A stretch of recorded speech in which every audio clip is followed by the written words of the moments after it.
Welcome back, Blue Shirts fans, to episode number 712 of the Locked On New York Rangers podcast. I'm your host, John Chick. Just want to thank you guys, as always, for making Locked On New York Rangers your first listen every day. We are free and available on all platforms, and the Rangers, coming off of a hard-fought 2-1 road victory against the San Jose Sharks, answering the challenge as far as bouncing back from a rough loss to the Seattle Kraken the other night. And it's a game that, when it was over, Gerard Gallant said that this was their best performance of the season since opening night, and I do not disagree with that assessment, partially because, it's easy to look at the game against Detroit and say, well, that's their best performance. They killed them in the third period, and they beat them 8-2. That's all well and good, but that's one of those nights where, everybody was contributing for the Rangers, and the puck just kept going in the net. This was a game. This is the kind of game that the Rangers needed to be in. This is the kind of game that the Rangers needed to win, where it's just a grind the entire way. You have to keep battling, and you have to find a way to get the job done. And again, you have to respond to the previous game, which was, of course, a loss in overtime to the Seattle Kraken. But Rangers did a lot of good things in this game. They were fighting every single shift. They got some shots from some of the high-danger areas of the rink. The Rangers typically this season have been outscoring their opponents, but a lot of the times, I think it's been a little bit quantity over quality. That's a little bit of an oversimplification, but I think you get the idea. The Rangers, a lot of the times when they're taking these shots and putting the shots on net, they're doing so, from along the boards, the blue line, the perimeter, whatever it might be, not getting into the high danger scoring areas. And I thought they did a much better job of that in this game. They were robbed by the post a couple times. I think the Rangers had about 4 posts in this game.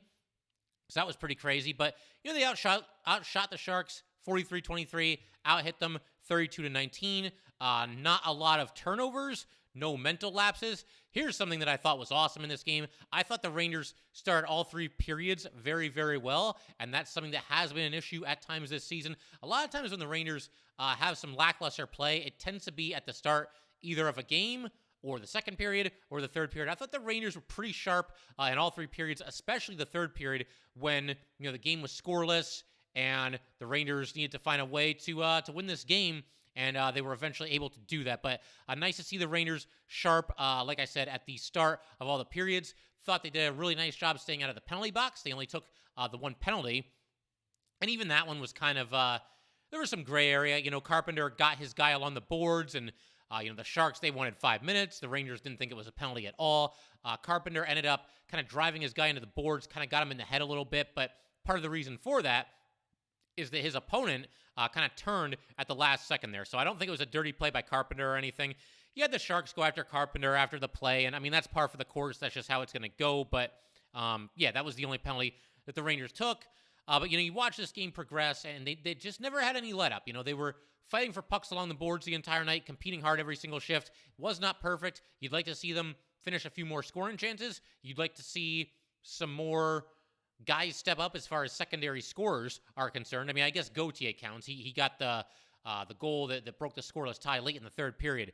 But again, just a really strong, hard-earned, blue-collar win for this New York Ranger team. Great to see, and you just hope it's something that they can build on going forward. And, there might be people out there that, you hear me say all this, and you kind of roll your eyes, especially if you're not a Ranger fan, and you say like, oh, you beat the Sharks. Congratulations. Well, the Sharks aren't as bad, or at least recently they have not been as bad as a lot of people seem to think that they are. The Sharks, they started the season 0-5. We know about that, and then they went into Madison Square Garden and beat the Rangers. But coming into this game last night, since the 0-5 start for the Sharks, they had gone 6-4-3, and they had won 3 out of 4 coming in. They had home ice advantage, so this was not going to be a walk in the park. You don't get too many of those in this league anyway. But obviously, the Rangers had to bring it, and they did. They were sharp right from the opening faceoff, played with some urgency, played like this was a game that they needed to win. And there are a lot of positives. We're just kind of scratching the surface here as far as everything that happened in this game. There actually is one thing that's a negative, and anybody that watched this game probably knows what I'm talking about. And I kind of just want to get this out of the way early and then get to, some more good stuff. We kind of grazed over a couple things here, but want to dive into, some positives for the Rangers in some greater detail. Another thing that I'll throw out there real quick, I thought K'Andre Miller and Jacob Trouba played better than they have in quite some time. Miller, a little bit of a hiccup down the stretch here, but that also leads me into what I want to talk about here, which is, of course, the final 15 seconds of this game. It got really dicey there. It got really scary. The Rangers were up 2-0 at this point in the game. Igor Shesterkin was fantastic. And like I said, Rangers competing hard on every shift, fighting for every loose puck, all that good stuff. But, the Sharks, they pull their goalie. The Rangers are up 2-0 with 1:07 to go. They had just gotten an empty netter from Fox, and we'll break down the Ranger goals in just a second here. But yeah, I mean, the Sharks are down by 2 goals, so they don't wait. The faceoffs at center ice, they pull the goalie before the puck even drops. And, they end up scoring the 1 goal, and I'll get to the details of the goal in just a second. But I did want to also mention, I noticed when the Rangers, when they went up 2-0, if you watch the Rangers on the bench, and I don't want to be that guy that overanalyzes body language and calls players out for smiling and laughing and having a good time. Because you know what? You're playing hockey. You're playing a professional sport for a living, and that's awesome. And you should enjoy yourself doing it. But you watch the Rangers on the bench after they had scored to make it 2-0. There did seem to be a little bit of all right, cool, we got this. We're going to win this game. Yeah, there's still 1 minute and 7 seconds to go. And that is enough time to score 2 goals in this league. It doesn't happen very often, but we've seen it happen time and time again where, a team will strike for 2 very quick goals. It is doable, and the Sharks almost pulled it off. And, they score the 1 goal. You've got Timo Meier going up the right side. He goes around the net, throws it in deep to Hertl, who's on the doorstep. Hertl then passes across the crease, a short pass to Couture. Couture puts it in the net with 16 seconds left. It was technically 15 seconds, but they took a look at how much time was remaining. They changed it to 16 seconds. So, okay, let's just kill these last 16 seconds, and let's get out of San Jose with a much-needed victory. It wasn't quite that easy. Obviously, the goal has been scored. You've got a face-off at center ice. Mika Zibanejad wins the face-off back clean to Adam Fox. So we're off to a good start here. Fox has the puck. He's trying to get to the red line before presumably either dumping it around the boards or maybe even taking a shot at the empty net. But he's got a Shark, bearing down on him very quickly, and this dude's going to level Fox, and indeed he did level Fox. So props to Fox for standing in there and taking the hit. But what I thought Fox did here was actually pretty smart because he realized he was not going to be able to get to the red line. And so if you don't gain the red line and you shoot the puck all the way down the ice, it's going to be an icing. And you certainly don't want to gift wrap the Sharks an offensive zone draw in the waning seconds here. So instead of shooting it hard down the ice, Fox kind of a touch play, just kind of push the puck forward into the Shark zone. Not enough sauce on it to result in an icing. The Sharks end up collecting it. There's probably about 11 or 10 seconds to go at this point. Long pass up the ice and across the ice, kind of just a hard slap pass. I mean, this player kind of looked like he was just throwing it up the ice and just whatever happens, happens, which is kind of what you have to do in this spot. But, the Sharks, they go into the Rangers zone and a couple of quick passes, and the next thing you know, Couture has a great opportunity right on the doorstep at a tip-in goal. Igor is able to basically just sprawl to his right, smother the puck, hang on to it, freezes the puck with 4 seconds left, and then, another offensive zone face-off for the Sharks. A little bit of a tie-up on the dot, and then the Rangers eventually knocked it, cleared it out of the zone there, and that was that, and they held on for the win. But that got really scary. That got really dicey. And I do have to mention K'Andre Miller. Again, I think he played a lot better in this game. One of his better games that we've seen from him recently. Ditto for Jacob Trouba. They looked like they were kind of rounding back into form and just playing with some confidence, which you obviously love to see. But Miller on this play, a little bit of a hiccup. It was just weird because when the Sharks gained the zone, there's a guy going up the right boards, basically, but K'Andre Miller, instead of just holding his position in the center of the ice, for some reason, he decided to basically, puck chase, and he goes darting over, presumably to lay a hit on this guy or knock the puck away from him or whatever, but he took himself completely out of the play, and the pass is made, the centering pass. You've got Fox falling down to the ice, trying to block the shot. You've got a pass being made in deep, and Couture got that chance right on the doorstep. Igor made a sprawling save, like I said, and then Carpenter was in there, and Carpenter ended up knocking Couture to the ice. But, yeah, I don't think Miller played this one very well. You just don't want to see this, man. You've played... I mean, there's 1 minute and 7 seconds left. You're up 2-0, and then there's, 15 seconds left, and you're still up 2-0. Don't throw away a really good 59 minutes and 45 seconds with, just a couple of lapses here at the very end. So didn't like that at all. But you know what? They held on. Great job by Igor Shesterkin. He was fantastic in this game. And that's another big positive coming out of this game is that Igor Shesterkin certainly rounding into form. I mean, I'm at the point I don't even worry about Igor. I just recognize the fact that he'll go through, some tough times every now and then. just like literally every goalie on the planet does. I don't think there's a single goalie on this planet that's above an occasional rough patch. And when Igor goes through a rough patch, they're not really that rough. It's just kind of like, oh, right, he's human. He let in a goal that wasn't like a picture-perfect play by the opposition. That's an Igor slump right there. But he looks great over these last 3 games, and obviously going to be huge going forward to get, big-time hockey out of Igor Shesterkin. So, yeah, I figure, we'll move it along in just a second here, and we'll talk about some other things. I want to talk about the goals that the Rangers scored in the third period. But I will just say right now, if the Rangers had lost this game, if they gave up that game-tying goal, you give up a goal with 15 seconds left, then you give up another with 4 seconds left. If they lose in overtime or the shootout after that, I don't even know what I would say on this episode. The first 10 minutes of the episode would probably be just me staring into the camera, looking mad and like shaking my head and just not even knowing what to say. That's basically what it would be. But fortunately, that is not the situation. And save for those last 15 seconds, it was an awesome performance by the New York Rangers. Just wish they would have finished a little bit stronger there. But we're going to keep everything moving in just a second here. First, just got to let everybody know, today's episode of Locked On New York Rangers is brought to you by BetOnline.net.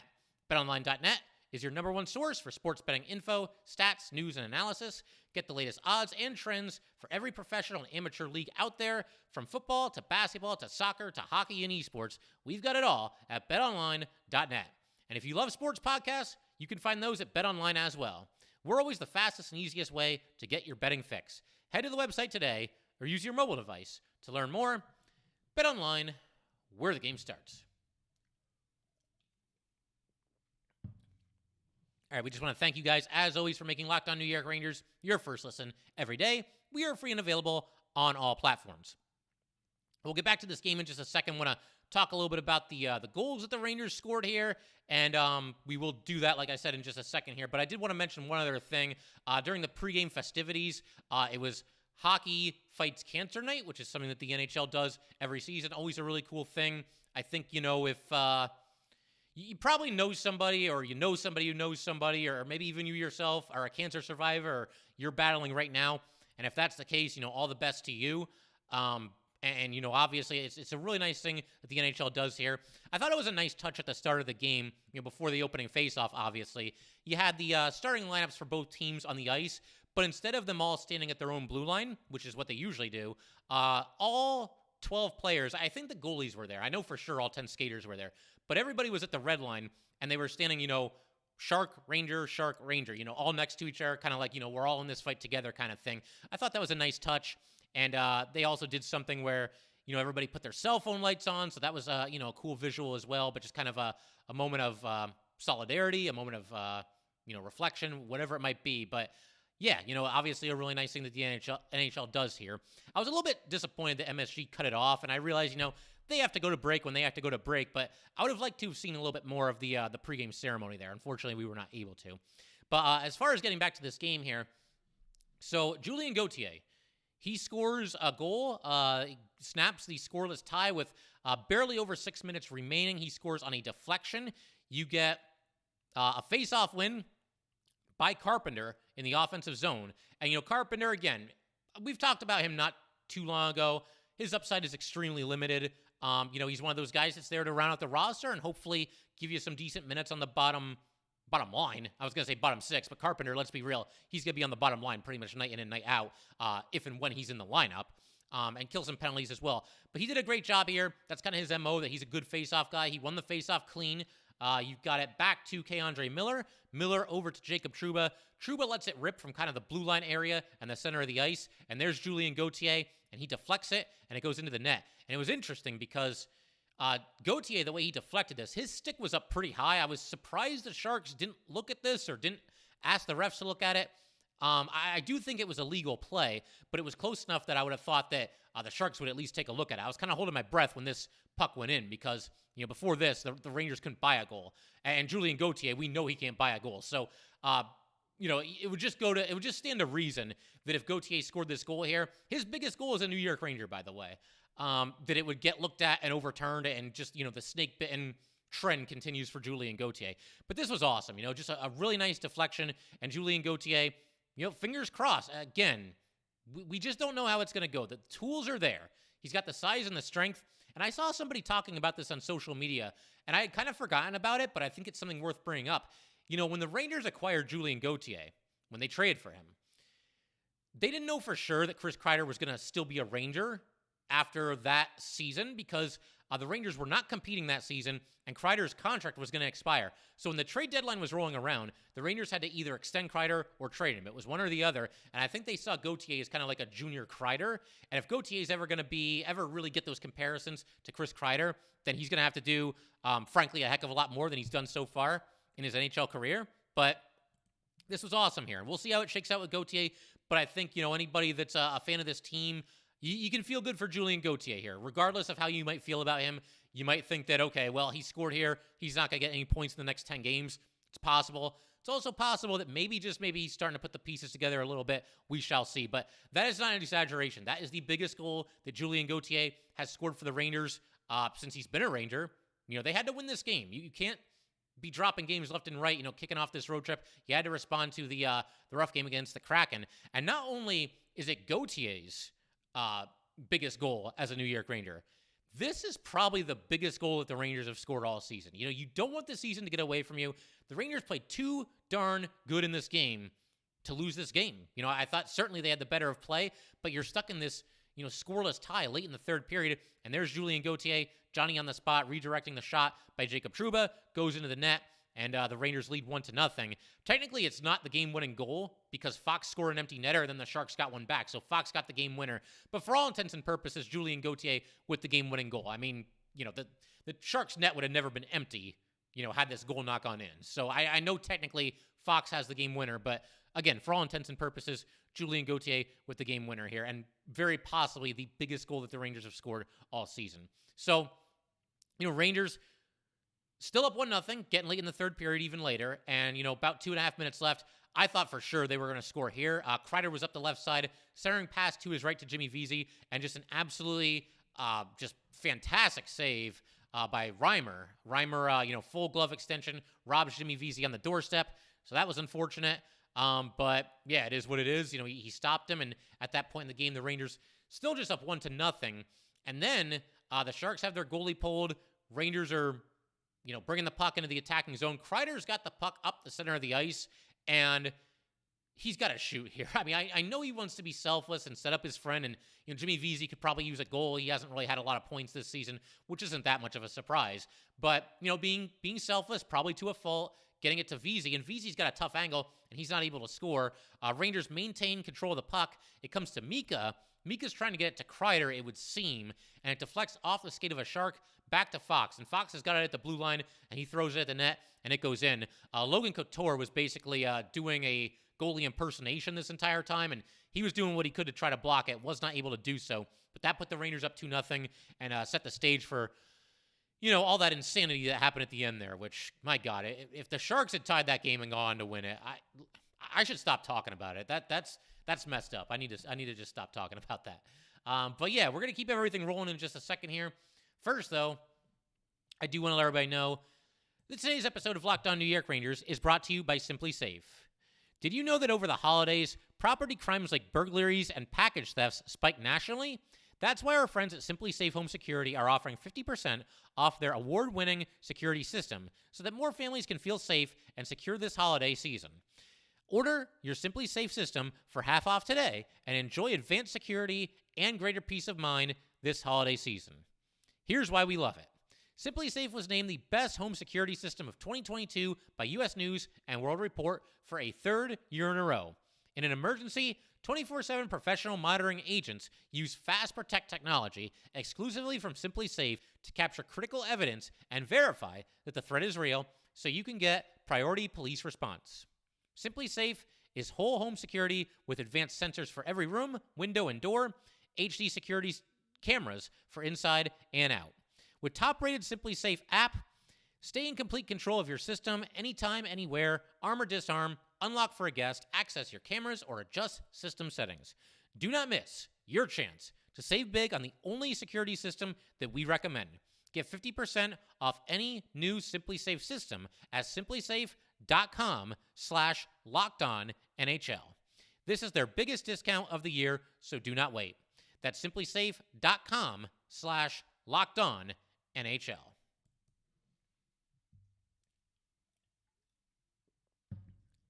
All right, so we're going to keep moving everything along here. I did have some notes as far as the Ranger lineup here.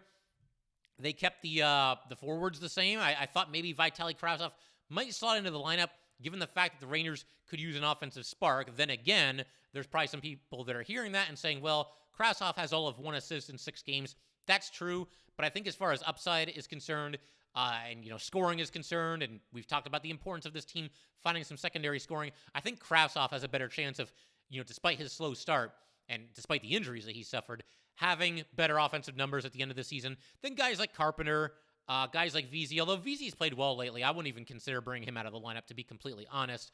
Guys like Sammy Blais, and possibly Gauthier, but you know what? Gautier's played well too. Gauthier and Vezina are two guys that at certain points in the season are going to be candidates to be healthy scratches. Not right now. Those two have played too well to come out of the lineup, I would say, for pretty much any reason. The only change that was made, Zach Jones in for Libor Hajek. Hajek had played 6 straight games for the Rangers. I thought this was a good move. Sooner or later, you got to get Zach Jones back into the lineup. I don't think you want somebody rotting in the press box forever, particularly a prospect defenseman such as Zach Jones. And on top of that, the game against the Kraken, not a banner night for pretty much anybody on the Rangers. But, Igor was really good, but besides him. But I thought Libor Hajek struggled in that game. And I've kind of stood up for Hajek a little bit recently because I think, for the most part this season, he's done okay. Nothing spectacular, not going to put him in the All-Star game or anything like that, but he's done all right. I thought he struggled a little bit in that game against the Kraken. So if there was ever a time to make the change here, I think this is a good time to do it. And the Rangers have a back-to-back coming up, so we'll see how they look to deploy, both Hajek and Jones. I can't imagine any of the other Ranger defensemen are going to come out of the lineup. So you're probably looking at a situation where, I wouldn't be too surprised if each of those two defensemen, Hajek and Jones, ends up getting one of the 2 games for the New York Rangers in that back-to-back that's coming up right before the Thanksgiving break there. So we'll see how they look to play it, but I'd be okay with that. Again, Hajek has done okay the last game against the Kraken notwithstanding, and Jones, you want to try to get him going at some point here as well. Better performance for the kid line in this game. I thought they looked a lot better. And, Capo Caco in particular, just kind of snake bitten right now. He had a chance early in this game, threw the puck at the net, and it kind of went through James Reimer and didn't go in. There was a situation where he almost scored on a deflection. Complete scramble in front. Caco picks up the puck, moves back toward the center of the ice into the slot area and tries to backhand it home. But there was a Sharks defenseman who was down in the crease, and he prevented it from going in. Caco also drew a penalty a little bit later in this game. That's another thing about Gauthier I forgot to mention. He drew another penalty for the 3rd time in the last 2 games. But Caco played well in this game, and I thought for the most part, a solid night for the kid line. Maybe not as good as they're capable of doing, but a lot better in this one than the one before. It's obviously a much debated topic. Do you keep the kid line together and live with guys like Vezina and, maybe Goodrow in the top 6? Or do you split them up and you give Caco some run with Mika and Kreider and, maybe Lafreniere is with Panarin and Trocheck? And it's a debate that we're going to continue having on the show. Maybe we'll talk about that in our next non-game recap episode, something that we could certainly debate there. But as far as, what's coming up for the New York Rangers here, like I said, they're on this 4-game road trip. The next game is Tuesday at the Los Angeles Kings at 10:30. Then you've got a game on Wednesday, Thanksgiving Eve, at the Ducks at 10. And before we even talk about that, let me just say how thankful and how happy I'm going to be when these late-night games are over and done with. And I'm not sure. I guess I could just run through the schedule real quick here and just see if there's any late-night games for the Rangers, so just bear with me for a second here. I think people might be kind of curious about that. All right, so the next truly late game, as far as I can tell, and I went through it pretty fast here, the next really late game at Vancouver on February 15th. So we get a break from this, and I think most people will be happy about that. There might be some people that like these late games, and there might be some people different places around the world, and maybe it's on at a more convenient time wherever you live, and that's great. That's awesome for you, but for those of us in the Northeast, I'm not going to lie, it kind of sucks. But we deal with it, and we stay up late to watch our Rangers. But yeah, getting back to the schedule here. Again, at the Kings Tuesday, at the Ducks on Wednesday. I would imagine, I already mentioned that we might be looking at a spot where Jones gets one game, Hayek gets the other. I think in net, you're going to see the same thing. I do want the Rangers to start leaning on Igor a little bit heavier, and it's nothing against Halak. He deserves a lot better than what his record currently is. But Igor's your guy, franchise goalie, Vezina winner, and the Rangers need to start winning some games here and start, banking some points as the season continues here. But Gallant, as we know, is not the biggest fan of playing the same goalie in both games of a back-to-back. We saw him do it earlier this season, but that was the first time he had done it, with any situation where the Rangers had a back-to-back since he's been Ranger coach. Of course, he's only in year 2, but nevertheless, it's not something that he typically likes to do. So I'd imagine, we'll get Igor in one, we'll get Halak in the other. And my challenge to the Rangers here is don't get caught up, especially on Thanksgiving Eve, thinking about what you're going to be doing on Thanksgiving. It's probably tempting. I'm sure the Rangers are off for Thanksgiving. I'm sure a lot of these guys are looking forward to whatever they have planned, but stay focused, stay sharp, and close out this road trip in style. Win both these games. They're both winnable games. Kings are a good team.